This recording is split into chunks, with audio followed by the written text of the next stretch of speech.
দেখিয়ে দাও একটা কেন 1 লক্ষ যদি পৃথিবীর বুকে আল্লাহর ঘরকে ভেঙে দেওয়া হয়, আল্লাহুস সামাদ, আমার আল্লাহ পাকের কিছু যায় আসে না, আমার আল্লাহ পাকের কোনো ক্ষতি হবে না। একটা কার্টুন কেন তাম পৃথিবীর জমিনে যদি আমার রাসূলুল্লাহর কার্টুন তৈরি করে মেরে দেয়, আমার রাসূলুল্লাহ কিছু যায় আসে না, আমার রাসূলুল্লাহর কিছুই হবে না। কেন আমার নবীর ছবি নাই, আমার নবীকে যারা দেখেছে তাদের অন্তরে নবী আছে, তারা কখনো নবী কেমন দেখতে বলতেও চাইবে না। কেননা নবী দেখারা কখনো বলে বেড়ায় না আমি নবী দেখেছি। যারা নবী দেখে তারা শুধুমাত্র তাকে বলে যে কিনা নবী দেখার মজা বোঝে।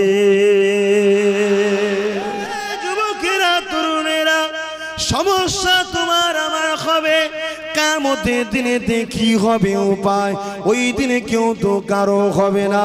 আদম সফিউল্লাহ বলবে নফসি নফসি, মুসা কালিমুল্লাহ বলবে নফসি নফসি, ঈসা রূহুল্লাহ বলবে নফসি নফসি, সমস্ত নবীরা বলবে নফসি নফসি। ওই দিনে তোমার আমার কি হবে উপায়, ওই দিনে তো কেউ কারো হবে না। ওই দিনে শুধুমাত্র একজনের জবান দিয়ে বেরোবে ইয়া রাব্বি খাবলি ইয়া উম্মতি ইয়া উম্মতি। আমার আব্বা ভাইরা, আজ আমরা এই সামান্য রোদে ছুটোছুটি করছি, পালাচ্ছি, ছায়া খুঁজছি, কষ্ট হচ্ছে। ময়দানে মাহশরে কি হবে?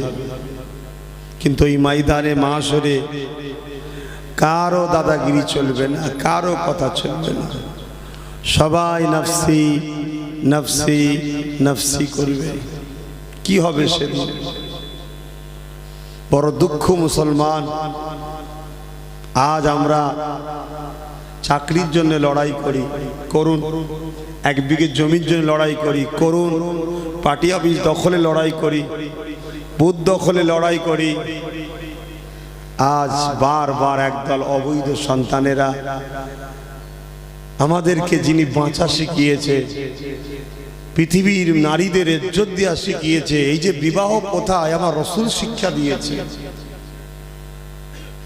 সেই নবীর উপরে বারবার একদল অবৈধ সন্তানেরা আঘাত দিচ্ছে। আমরা কিছু করতে পারছি না। কেন? তাদের হাতে রাজ ক্ষমতা আছে, আমাদের হাতে নাই। আর যেগুলো যা আছে মুসলিমদের হাতে, সেগুলো আবার সব গোলামি করে বসে আছে। সবই আল্লাহর ইচ্ছা, আল্লাহর পরীক্ষা। আমরা সামান্য দুনিয়ার এই বেঈমান জালিম কাফের মুনাফিকদের জন্য আমরা নিজেদের জানকে দিয়ে দিচ্ছি।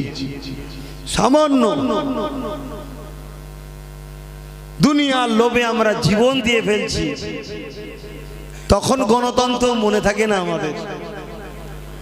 কি আমাদের ইমান? আমি আমার কথা বলছি, আমাদের ইমান তাহলে কত কমজোর। আর গোস্তাগে রাসূলুল্লাহ বলে বলে বলে বলে বেড়াচ্ছে। আর আমরা কি করছি? রাস্তায় নামছি, চলো মিছিল হবে, মানছি না, মানবো না, অমুক চাই তমুক চাই। 1 সপ্তাহ পরে সব ঠান্ডা। আবার ওরা 1 বছর পরে আবার একটা কিছু ঢিল ছুড়লো, আবার আমরা 1 সপ্তাহ পরে চিল্লেলে আবার ঠান্ডা। এরকম করলে হবে না, পাওয়ার দখল করতে হবে। পাওয়ার গোস্তাগে রাসূলদের ফাঁসি দিতে হবে। কথা বুঝে আসছে? শুধু রাসূল নয়, কোন ধর্মের ধর্মীয় গুরুর উপরে আঘাত দিলে তার আইন করতে হবে ফাঁসি। না হয় মানুষের মুখে ব্যথা লাগে যে যাকে ভালোবাসে, ঠিক না? ঠিক, যে যাকে ভালোবাসে। কিন্তু কে করবে? কে করবে? আমরা তো ভালো না, আমরা তো দালালির পিছনে ছুটছি, আমরা তো বিক্রি হওয়া ধরে শুরু হয়েছি। তবে মনে রেখে দেবেন, ময়দানে মানুষের সবাইকে দাঁড়াতে হবে। আল্লাহ পাক সবার কাছে হিসাবটা নেবে। এই ময়দানে মাশরে কেউ তোমার আমার হবে না, বাপ ছেলের হবে না, ছেলে বাপের হবে না, মা মেয়ের হবে না, মেয়ে মায়ের হবে না, স্বামী স্ত্রীর হবে না, স্ত্রী স্বামীর হবে না। এই ময়দানে মাশরটা কেমন হবে আল্লাহ নবী জানিয়ে দিলেন। মাতার এক বিরদা ইখতিলাফ, এক হাত উপরে আল্লাহ সূর্যকে নামিয়ে দেবে, সূর্যের 12 গুণ তাপকে আল্লাহ বাড়িয়ে দেবে। এই তাপেতে মানুষের মাথা ঘন ঘন জোরে জোরে কোলে কোলে নাক দিয়ে জোরে জোরে পড়তে লাগবে। সামান্য আজকে রোদের তাপ কোটি কোটি মাইল দূরে রয়েছে, আজ একটা গুণ তাপ, সেদিন 12 গুণ তাপ বাড়বে। মাতার এক বিরদা ইখতিলাফ, এক হাত উপরে আল্লাহ নামিয়ে দেবে। ওই দিনে কি হবে উপায়? আজ এখানে কষ্ট হচ্ছে, ছায়াতে দাঁড়াচ্ছ, ওখানে দাঁড়াচ্ছ, সেখানে দাঁড়াচ্ছ, কিছু সময় আরামটা পেয়ে যাচ্ছ। আমিও গায়ে রোদ না লাগে তাই স্টেজের পিছন দিকে সরে যাচ্ছি, কিন্তু ওই দিনেতে কোনো ছায়া থাকবে না। ওই দিন শুধুমাত্র আল্লাহ পাকে আরশে আজিমের ছায়া থাকবে। ওই ছায়া যারা পাবে তাদের মধ্যে এক শ্রেণীর মানুষ হলো 7 শ্রেণী, তাদের মধ্যে এক শ্রেণীর মানুষ যারা কিনা আল্লাহ নবীকে ভালোবেসে বেশি বেশি দরুদ পড়ে।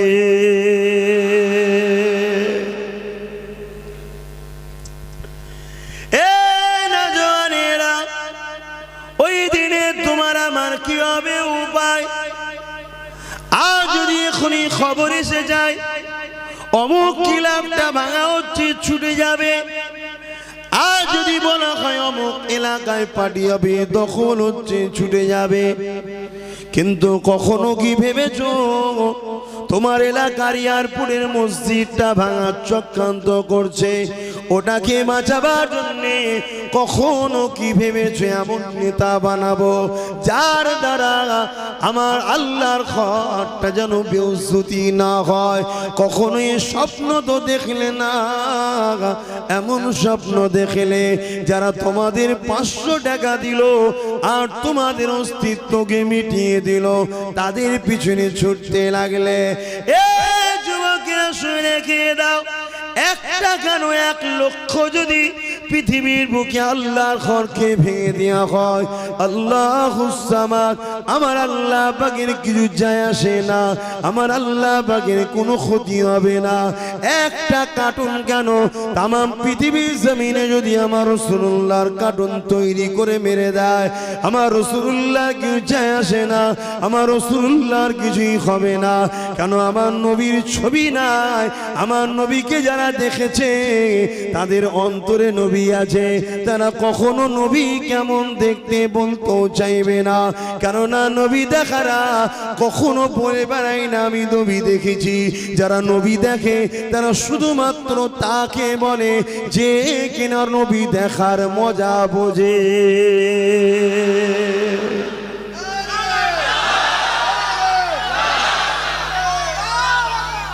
অতএব যে সকল অবৈধ সন্তানেরা রাসূলুল্লাহর কার্টুন করছে, কিছু যায় আসে না নবী। প্রশ্ন এখন আমার, তোমার, তুমি আমি কি জবাব দেব? এই যুবকেরা, কয়েক বছর আগে একটা ফিল্ম বেরিয়েছিল ইনোসেন্স অফ মুসলিম। ওই ফিল্মকে কেন্দ্র করে তামাম পৃথিবীর বুকে আন্দোলন হয়েছিল। কিন্তু আন্দোলনের পরে দেখা যায় যে সিনেমা হলে প্রথম ফিল্মটা শো দেখিয়েছিল, ওই সিনেমা হলটা আন্দোলনের পরে অটোমেটিক আল্লাহর হুকুমে ভূমিকম্পে ভেঙে যায়। আমার প্রশ্ন এই জায়গায়, যখন দেখাতে চেয়েছিল সেই দিনেই তো ভেঙে গেলে মিটে যেত, এত আন্দোলনের প্রয়োজন ছিল না। যে 4 জন ফিল্ম বার করিয়েছিল, কয়েক বছর পরে দেখা যায় তাদের ফাঁসির অর্ডার হয়ে যায়, ফাঁসি হয়ে যায়। কি দরকার ছিল? যখন ফিল্ম তৈরি করছিল তখনও তুই আল্লাহ পারতো তার ব্রেনকে হ্যামারেজ করে দিতে, ব্রেনের ডিফেক্ট করে দিতে পারতো, কেন করলো না? এ যুবকেরা, তরুণেরা, শয়তান আল্লাহ পাঠায়। ফিরআউনকে আল্লাহ পাঠিয়েছে, নমরুদকে আল্লাহ পাঠিয়েছে, আবু জেহেলকে আল্লাহ পাঠিয়েছে, এমন করে দাজ্জাল আল্লাহ পাকি পাঠাবে। শুধুমাত্র তুমি আমি যে বলি আল্লাহ তোমায় ভালোবাসে, রসুল আপনাকে ভালোবাসে, এই ভালোবাসার পরীক্ষা নিবার জন্যে আল্লাহ পাক এই সকল শয়তানকে পাঠায়। আমরা যদি মনের ব্যথা নিয়ে আজ গণতান্ত্রিক দেশে এই যে আওয়াজ তুলছি, এই যে চিৎকার দিচ্ছি, মনের দুঃখের কথা বলছি, হতে পারে আমাদের গুনাহগুলো আল্লাহ পাক এই আন্দোলনের বিনিময়ে মাফ করে দিতে পারে। এ যুবকেরা, আজ যারা আমার রসুলের কার্টুন তৈরি করেছে, অবশ্যই তাদের বিচার হবে খুব শিগগিরই দেখবেন। কিন্তু আজ পৃথিবী জুড়ে আমার রসুলের আশিকরা রাস্তায় নেমে আন্দোলন করছে। কিন্তু আজ বাংলার মুসলমান, আজ ভারতের মুসলমান এতটা আমরা নিরুপায় হয়ে গেছি যে আজ আমরা রাস্তায় পর্যন্ত নামার সাহস নাই। আছে ঠিক দেখে দেখে দেখে দেখে দেখে দেখে কারা কারা পারমিশন নিতে গেছিল দেখ তো, মিথ্যা কেসে ঢুকিয়ে দেবে। ঠিক না বেঠিক?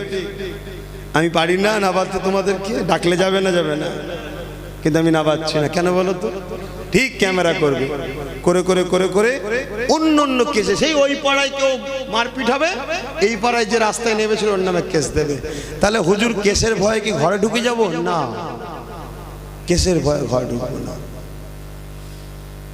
আমার কাছে কথা হচ্ছে গুড়া সমেত তুলে ফেলতে হবে, গুড়া সমেত। এখানে চিল্লে রাস্তায় নেবে, যে প্রতিবাদটা করা যাবে এই মাঠে দাঁড়িয়েও সেই প্রতিবাদটাই হচ্ছে, এইটুকুতে থাক। আগামী দিন রাস্তায় নামবো, আমাদের নামে মিথ্যা কেসে না ফাঁসাতে পারে তার জন্য আগে রাজ ক্ষমতাটা দখল করো। কথা বুঝছেন না? আজ নেই বলেই তো মিথ্যা কেস দেবে। কাকে আপন মনে করছেন আপনি? কাকে আপন মনে করছেন?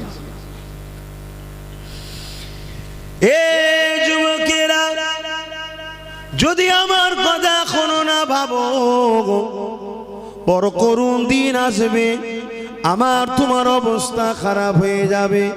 আমার আল্লাহ পাকের কিছু হবে না, আমার রাসূলুল্লাহরও কিছু হবে না। কেননা আবু জেহেল উতবাস এই বাবুল হাব আমার রসুলকে যখন মানে নে, আমার আল্লাহ বলেছেন হাবিব কেউ যদি আমাকে না মানে এতে আমি আল্লাহ আমার কোনো ক্ষতি হবে না। আমার হাবিব, আমি আপনার কাছে জানতে চাই আপনি কি আমাকে আল্লাহ বলে মানেন? আল্লাহ রসুল বলেছিলেন ও রব্বুল আলামিন আল্লাহ, আমি আপনাকে আল্লাহ বলে মেনে নিয়েছি।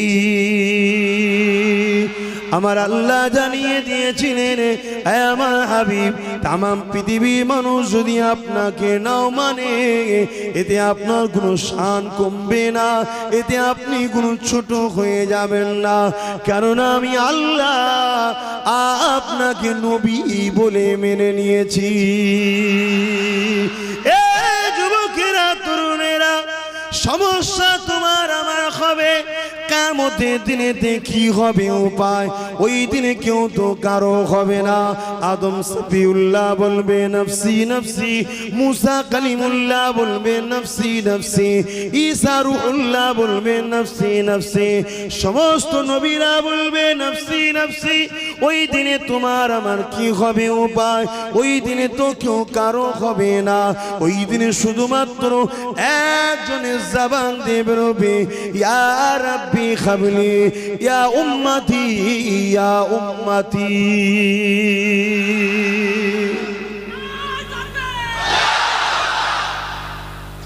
সেই দিন কোন মুখে নবীর কাছে শাফাআত চাইবে? কোন মুখে সেদিন রাসূলের কাছে শাফাআত চাইবে যে হুজুর আমার শাফাআত করুন? আজ আমাদের ঈমান কত কমজোর দেখুন।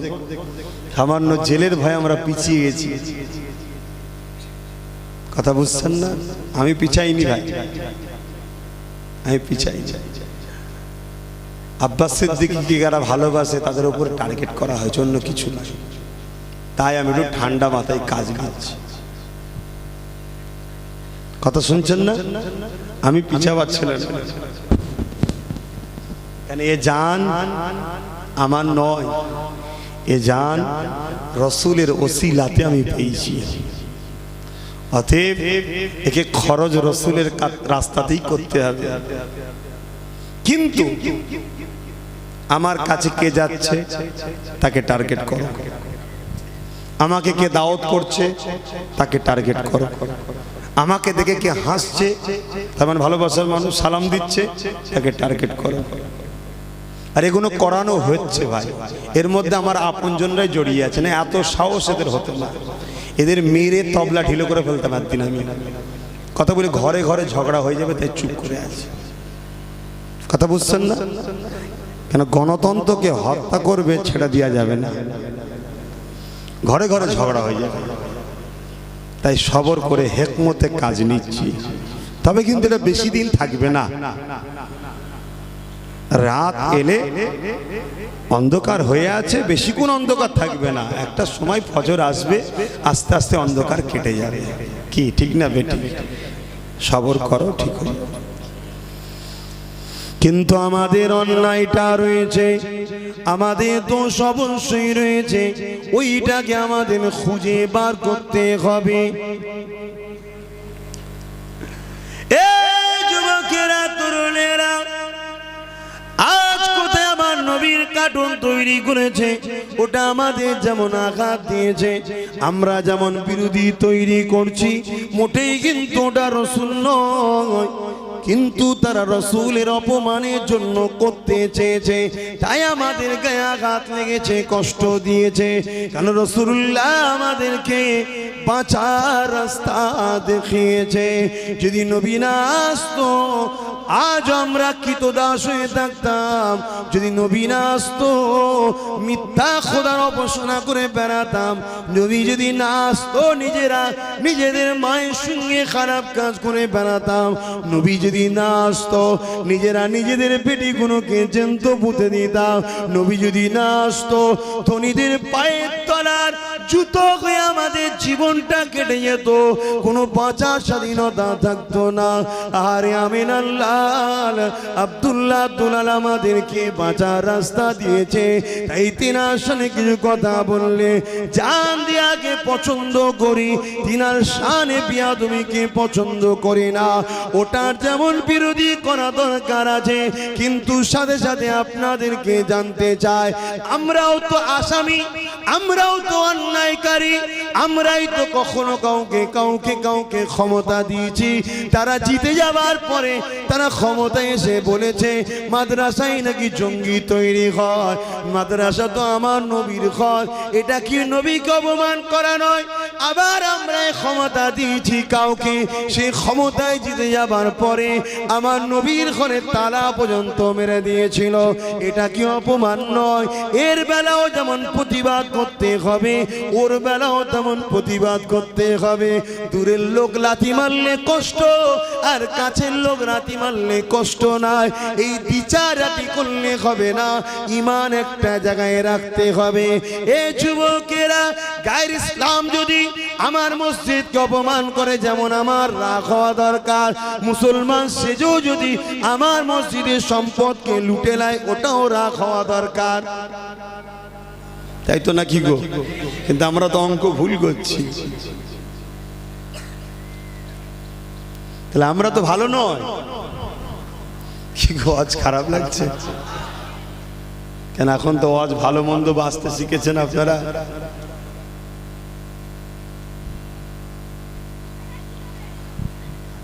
আমরাই তো ক্ষমতা এনেছিলাম। কে? বুদ্ধদেব বাবু বলেছিল না মাদ্রাসার সন্ত্রাস তৈরি হয়। আমার নবীকে অপমান করলো না? হ্যাঁ, বাংলার মুসলমান কিন্তু জবাব দিয়েছে। আজকে চুচুড়ার মসজিদ মাদ্রাসা মসজিদে তালা মেরেছে টিএমসি সরকার, এর জবাবটাও দিতে হবে। এক কথা বুঝছো না? বুঝুনি? যদি বলো হুজুর দিতে গিয়ে বিজেপি চলে আসবে, বিজেপি আসার আগে করোনাতেই মরে যাবি তোরা। খোদার গজব তো। আরে বিজেপি বিজেপি টিজিপি দেখে হায়াত মত আল্লাহর হাতে। এইটা যে মানে সে কখনো বিজেপিকে ভয় করে না। এক কথা বুঝে আসছে না? নাই, আজকে আমরা তো ভুল করেছি, আমরাই তো আমার নবীকে অপমান করছি। আমরাই তো আমার রসুলকে ছোট করছি। আজকে বলুন, সৌদি আরব যদি একটা হুমকি দিতে, ফ্রান্সের কুত্তা এখনই বন্ধ কর, কথা বুঝে আসছে না? ওর কথা বলার সাহস ছিল, কিন্তু দেখা যাচ্ছে আমরাই ওদেরকে তেল দিই, আমরাই ওদেরকে সোনা দিই, আমরাই ওদেরকে মর্যাদা দিই। এক কথা বুঝছে? বড় দুঃখের বিষয়, আজ গণতান্ত্রিক দেশে, ধর্মনিরপেক্ষ দেশে এমন এক অপদার্থ প্রধানমন্ত্রী হলো, কোথায় খেয়ে দে কাজ নেই, সে বলছে আমি ফ্রান্সের পাশে আছি। কথা বুঝে আসছে না? আল্লাহ তোর উপর লানত দিক, তোকে আল্লাহ ধ্বংস করে দিক, বলুন আমিন। ভেবে দেখো আজকে পরিস্থিতি কোথায়। তাহলে আমার রাসূল পাক সাল্লাল্লাহু আলাইহি ওয়াসাল্লামের দুশমন, মানবতা বিরোধী যারা, তারা সব এক হচ্ছে। আর আমার রাসূলুল্লাহর পক্ষে যারা, অর্থাৎ মানবতা প্রেমিক যারা, মুসলমান হওয়া শর্ত নয় ভাই, আমার রাসূলকে অনেক গায়ের মুসলমানও ভালোবাসে, তারা মানবতা প্রেমিক যারা, গরিব যারা, অসহায় যারা, তাদেরও এক হওয়া দরকার। কিন্তু সবচেয়ে বড় দুঃখ এটাই, যারা মুসলিম দাবি করে আমরাই তো ধোঁকাবাজ হয়ে গেছি, আমরাই তো লোভী হয়ে গেছি, আমরাই তো প্রতারণাকারী হয়ে গেছি, তাই তো আজকে এই দুর্দশা হচ্ছে। না হয় এত বড় কাজ, এত বড় অন্যায় করার সাহস পাই কি করে? এই বাংলাতে অনেক সময় বই লেখা হয়েছিল, সেই বইতে হুজুর পাক সাল্লাল্লাহু আলাইহি ওয়াসাল্লামের ছবিও দেওয়া হয়েছিল এই বাংলায়। পরে আন্দোলন করে সেটা বন্ধ হয়েছে ঠিকই, কিন্তু আবার 20 বছর পরে আবার দেখবেন দেবে, আবার আন্দোলন করুন, আবার বন্ধ করে দেবে। কিন্তু এইভাবে বারবার দিয়ে আমাদের ঘরে কমজোর করা হচ্ছে। আমার বক্তব্য হচ্ছে, আমাদের ঘরে পাওয়ার তৈরি করতে হবে, একবার উপযুক্ত শিক্ষা দেব, যুগ যুগ যুগ যুগ ধরে জালিমরা কোনোদিন যেন আর এই সাহসটা না পায়। মরার সময় কমসে কম জালিম তার ছেলের কানে বলে যেন, যে যাই করিস নাই করিস, মোহাম্মদকে নিয়ে বিয়াদবি করতে যাবি নি, বাপের নাম ভুলে যাবি। এটা দেওয়া দরকার আছে না? কে দেবে, কে করবে? আপনারা তো 500 টাকার খদ্দের, আপনারা তো 500 টাকায় বিক্রি হন। এক বোতল মদ, 2 কেজি চাল, খারাপ দিচ্ছে হয়েছেন না হননি বলেন?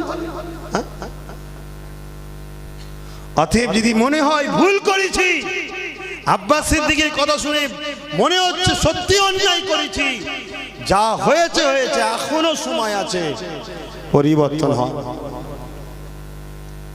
আপনাদের নাম নিশানা মিটিয়ে ফেলবে। তবে এই ব্রিটিশ পিরিয়ড যখন ছিল ভারতে, রঙ্গে রসুল নামে একটা বই বাই করেছিল ব্রিটিশরা একজন ওই পিরিয়ডে। সেই বইয়েতে আমার নবীর ছবি দিয়েছিল। আরে যার ছবি, ক্যামেরা তো দূরের কথা, আকাশে সূর্যের ক্ষমতা ছিল না যার ছবিকে তোলা। দেখবেন কোন জায়গাতে আলো পড়লে একটা তার প্রতিচ্ছবি হয়, ঠিক না বেটি? কেন? আলোর থেকে তার ক্ষমতাটা কম, তাই।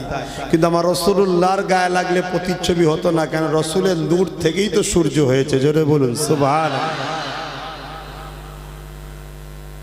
তার ছবিটা হয় কি করে? কিন্তু বারবার সেই রাসূল পাক সাল্লাল্লাহু আলাইহি ওয়াসাল্লামকে অ্যাটাক। কিন্তু আমরা কখনো না খ্রিস্টান ধর্মে আঘাত দিয়েছি, না হিন্দু ধর্মে আঘাত দিচ্ছি, না কোনো ধর্মে আমরা আঘাত দিই। কেন দেননি? ক্ষমতা নেই নাকি? কেন আঘাত দেননি? আমার নেতা আমাকে মানুষ বানিয়ে দিয়ে গেছে। আমার নেতা বলেছে, তুমি কারো ধর্মে আঘাত দিও না, তাদের মনে কষ্ট লাগবে, কাউকে কষ্ট দিও না। বলুন সুবহানাল্লাহ। কিন্তু এইরকম কিছু দুপায়ে পশু আছে, তারা বারবার আমার রাসূলকে আঘাত দেয়। আর দুঃখের বিষয়, আমরা উপযুক্ত জবাবও দিতে পারি না। আল্লাহ নবী চলে যাওয়ার পরে সর্বপ্রথম রাসূলুল্লাহকে আঘাত দিয়েছিল যার নাম হচ্ছে মুসাইলামাতুল কাজ্জাব। সে অবৈধ সন্তানকে কিভাবে সিদ্দিক আকবর জবাব দিয়েছিল জানেন? মদিনার নববী শরীফে হযরত সিদ্দিক আকবর তখন খলিফা বসলেন, মিটিং ডাকলেন। 10,000 যুবক সাহাবা হাজির হলো। হযরত আবু বকর সিদ্দিক সবাইকে জিজ্ঞেস করতে লাগলো যে এইভাবে মুসাইলামাতুল কাজ্জাব আমার রাসূলুল্লাহ সানে গুস্তাখি করছে। 10,000 যুবক সাহাবী আল্লাহু আকবার বলে আওয়াজ দিয়ে উঠলো। বুকে তাজা খুন দিয়ে 90,000 ছিল, 60 ইখতিলাফ 90,000 ছিল মুসাইলামাতুল কাজ্জাবের সৈন্য। 10,000 যুবক সাহাবী, তরুণ যুবক, বুকের তাজা রক্ত ঢেলে দিয়ে ওই 60 থেকে 90,000 মুসাইলামাতুল কাজ্জাবের অবৈধ সন্তানদের সৈন্যদের ঘরে জবাব দিয়ে চিরতরের মতো জাহান্নামে পাঠিয়ে দিয়েছিল। বলুন সুবহানাল্লাহ। এই যে ব্রিটিশ পিরিয়ডের কথা বলছিলাম, হযরত মুহাম্মদ সাল্লাল্লাহু আলাইহি ওয়াসাল্লামের শানে কিতাব লিখেছিল, বই তৈরি করেছিল, সেখানে ফটো দিয়েছিল।